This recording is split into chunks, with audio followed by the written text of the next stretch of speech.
리타입니다.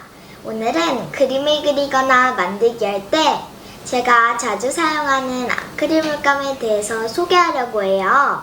아크릴 물감은 다양한 표현 방법, 빠른 건조, 나무나 플라스틱 등 여러 가지 물건 위에 그림을 그릴 수 있어서 장점이 많은 물감이에요. 그럼 아크릴 물감을 사용할 때 필요한 기본적인 준비물을 살펴볼게요.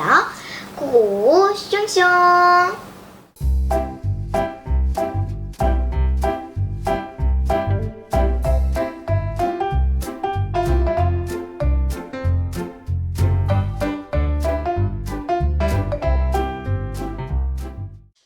아크릴 물감과 수채화 물감 모두 물을 섞어서 사용해요. 아크릴 물감은 물 말고도 다양한 종류의 미디엄 또는 보조제를 섞어서 쓸 수 있는데요. 오늘은 물을 사용하는 방법만 보여드릴게요. 아크릴 물감과 수채화 물감이 어떻게 다른지 제가 붓으로 색칠해 볼게요. 수채화 물감은 물을 이용해서 얇게 색칠을 해요. 물감을 여러 번 칠해도 괜찮지만 덧칠을 너무 많이 하면 색이 탁해지게 돼요. 참고로 수채화 물감은 수정이 거의 불가능합니다.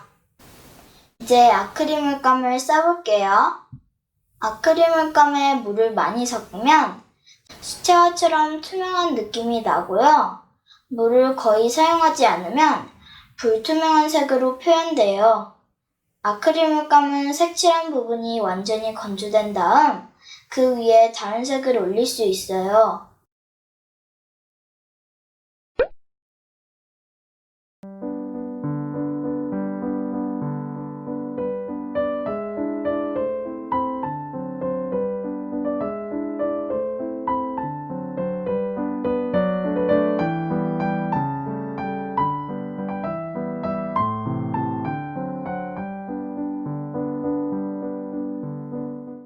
수채화 물감은 종이 위에 얇게 그릴 수밖에 없지만 아크릴 물감은 접착력이 강해서 여러 가지 물질들 위에 그리거나 섞어서 사용할 수도 있어요.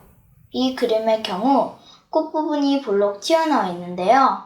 이건 모델링 페이스트와 젤 미디엄이라는 미술 재료를 섞은 반죽 위에 아크릴 물감을 칠한 거예요.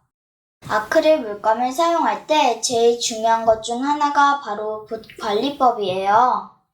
전문가들도 바쁘다 보면 깜빡하고 붓을 씻지 않고 작업대 위에 둘 때가 있는데요. 그럼 매우 곤란한 일이 생겨요. 붓에 묻은 물감이 딱딱하게 굳어버리기 때문이에요. 아크릴 물감은 합성 아크릴 수지 성분이 있어서 접착력이 강한 편이에요. 그래서 물감이 완전히 건조된 부분은 수정하기 힘들어요. 아크릴 물감을 사용한 붓은 반드시 물통에 넣어두어야 붓이 굳지 않아요. 물감과 물의 양에 따라서 다르지만 보통 10분 정도면 아크릴 물감이 굳어요. 만약 깜빡하고 아크릴 물감을 사용한 붓이 굳어버렸다면 물통에 다시 붓을 넣은 후 30분 정도 후에 칫솔이나 거친 솔들로 마구마구 비벼서 물감을 떼어냅니다. 한 가지 또 주의할 점은 물통에 너무 오랫동안 붓을 넣어두면 붓 모양이 휘거나 망가지기 때문에 그림 작업이 다 끝나면 붓을 꼭 세척해주세요. 붓을 건조시킬 때에는 붓을 세우지 말고 눕혀서 건조해주세요.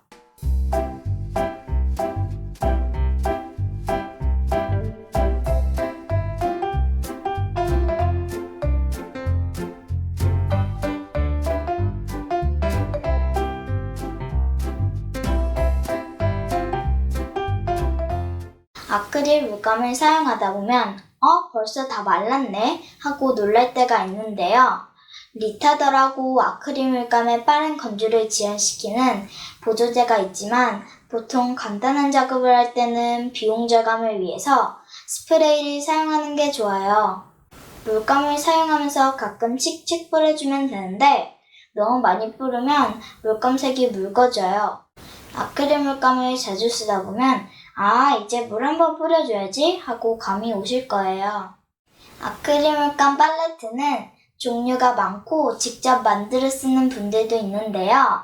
저는 집에 있는 오래된 접시나 플라스틱 반찬통을 사용하고 있어요. 접시는 면적이 A4 사이즈 정도나 그보다 조금 큰 원형 또는 사각 접시가 좋고요. 저는 용도에 따라 일반 접시, 나눔 접시 모두 사용하고 있어요. 마지막으로 이 채널의 제작, 편집 관리자인 샤이바니가 아크릴 물감을 이용해서 만든 각종 만들기, 미술 작품들을 보여드리며 마치겠습니다.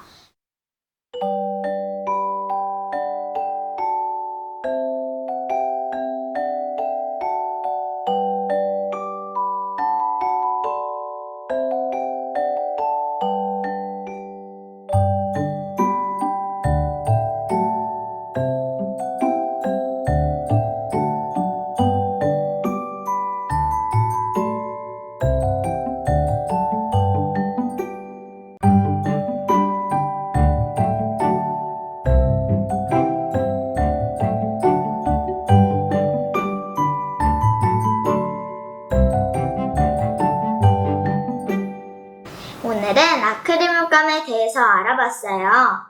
미술 재료의 종류가 너무 많은데 한꺼번에 알려드리면 머리가 아프니까 오늘은 기본적인 것만 알려드렸어요. 다음 시간부터 아크릴 물감을 자주 사용하기 때문에 저와 함께 재미있는 미술의 세계로 퐁당 빠지고 싶은 분들은 시간이 나실 때 꼭 아크릴 물감과 도구들을 준비해주세요. 제 영상이 마음에 드셨다면 구독과 좋아요를 눌러주세요. 그럼 안녕!